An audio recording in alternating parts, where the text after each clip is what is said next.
Hello and welcome to another edition of Mailbag.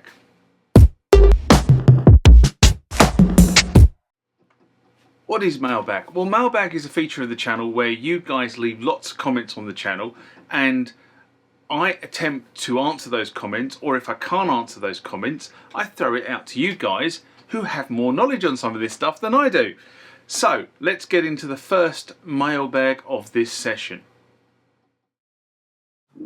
Remember, like, comment, subscribe to the channel.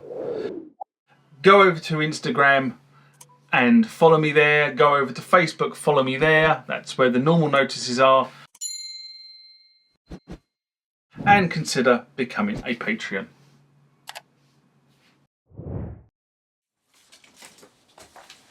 Next comment question comes from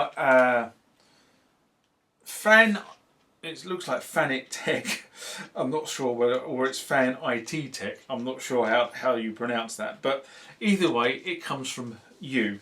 And this was a response to initial setup options for the Roland TB-3 video I did way back in April 2019.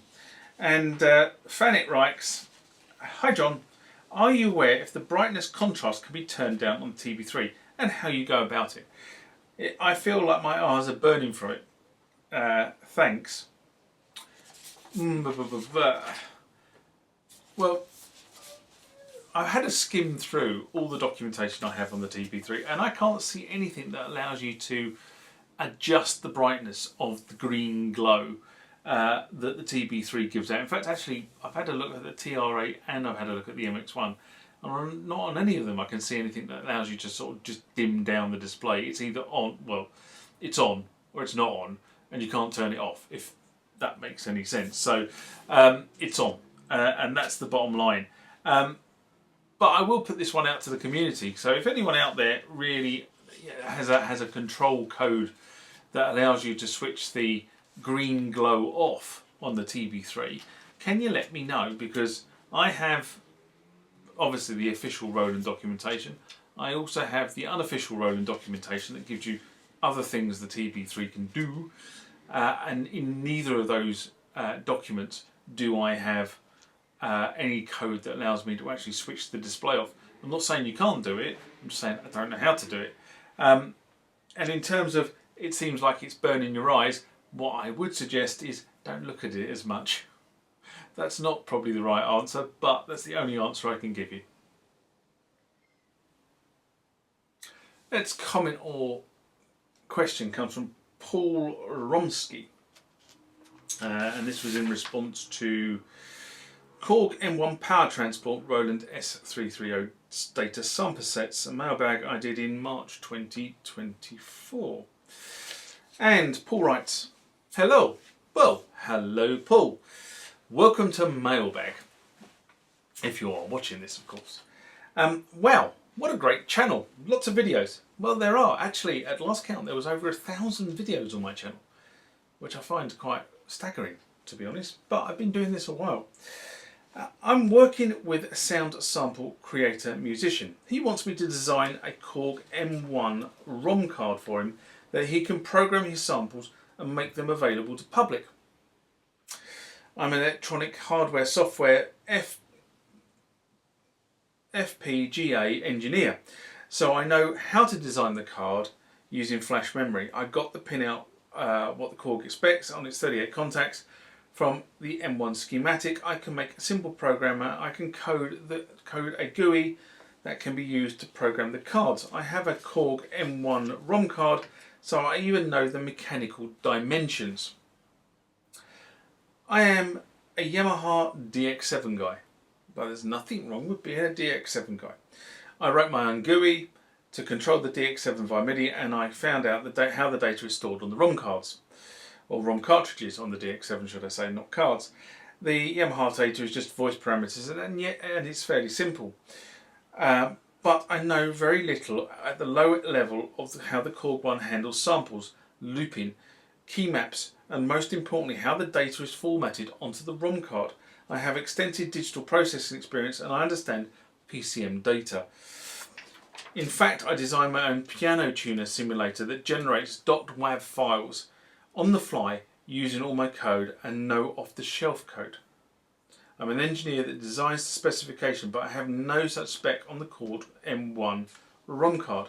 I'm building a Korg ROM card reader, which is also the programmer, so I can dump the raw Korg ROM card data to my PC so I can try and figure it out in terms of which each byte and means. This could take me months. Well, reverse engineering anything could take months. Do you have any information on or any documents or resources that I can tell me how to format the byte for byte of the M1 ROM card? This is a very technical data. Most people don't need it and don't need to know this much info. But for me, I need to take samples developed by the musician, convert them, the data into an M1 ROM card format. That is what I need. In essence, I'm looking for a data format specification for the M1 ROM card.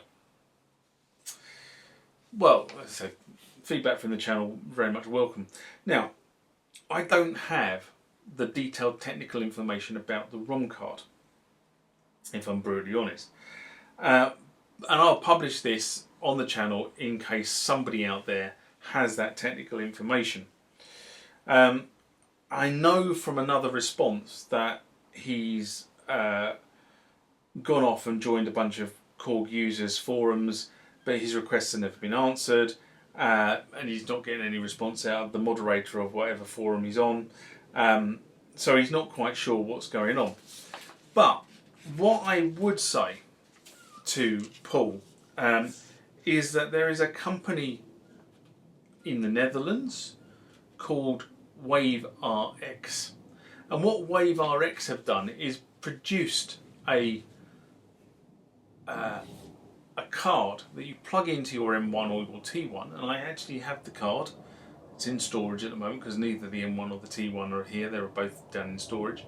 And what you can do is effectively you load the software up on your machine, you plug the card into the USB on your machine, you plug the other end of the card into the Korg T1, and you can transfer data backwards and forwards.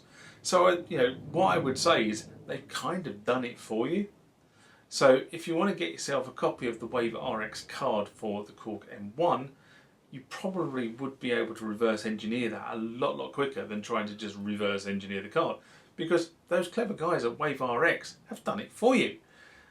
On the flip side, if you can transfer the set from the your computer into the M1, do you need a ROM card, or is this some sort of requirement to actually have the data stored off on a Korg memory card, and then be able to effectively, once that data is stored and locked, you can then just every gig you just bang the card in and read the data in for set 1 and read the data in for set 2. I don't know what your full use case is here, but maybe Wave RX is a worth a look, because it might give you the